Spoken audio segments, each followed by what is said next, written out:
मैं रोजा हूँ और साइंस के मुताबिक जब आप रोजा रखते हैं तो ऑटोफेजी खराब डीएनए सेल्स को खत्म करती है, सोजिश कम होती है और कैंसर का माहौल कमजोर हो जाता है। जिस्म पुराने और खराब खलियों को तोड़कर निकाल देता है, मुदाफ़ती निज़ाम नए खलिए बनाता है और सोजिश कम हो जाती है। ये अमल एंटी एजिंग, एंटी कैंसर और एंटी डिजीज है।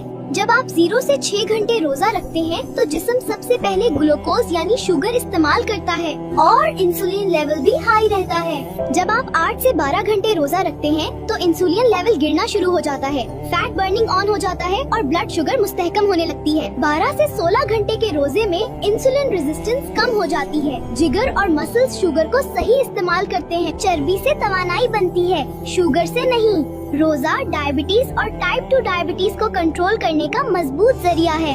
हाई ब्लड प्रेशर में रोजा रखने से इंसुलिन कम होता है, नमक की मिकदार कम जमा होती है और खून की नालियां रिलैक्स हो जाती हैं। इसीलिए रोजे से नसों का प्रेशर कम होता है और ब्लड प्रेशर कुदरती तरीके से कंट्रोल हो जाता है। मोटापे और पेट की चर्बी के लिए रोजा इंसुलिन को कम करता है, चर्बी जलने लगती है और हार्मोन्स का तवाजुन बेहतर हो जाता है। पेट की चर्बी कम हो जाए तो ब्लड प्रेशर, शुगर और दिल सब कंट्रोल में आ जाते हैं। दिल की बीमारी में रोजा रखने से खराब कोलेस्ट्रॉल कम होता है, अच्छा कोलेस्ट्रॉल बढ़ता है और खून जमने का खतरा कम हो जाता है।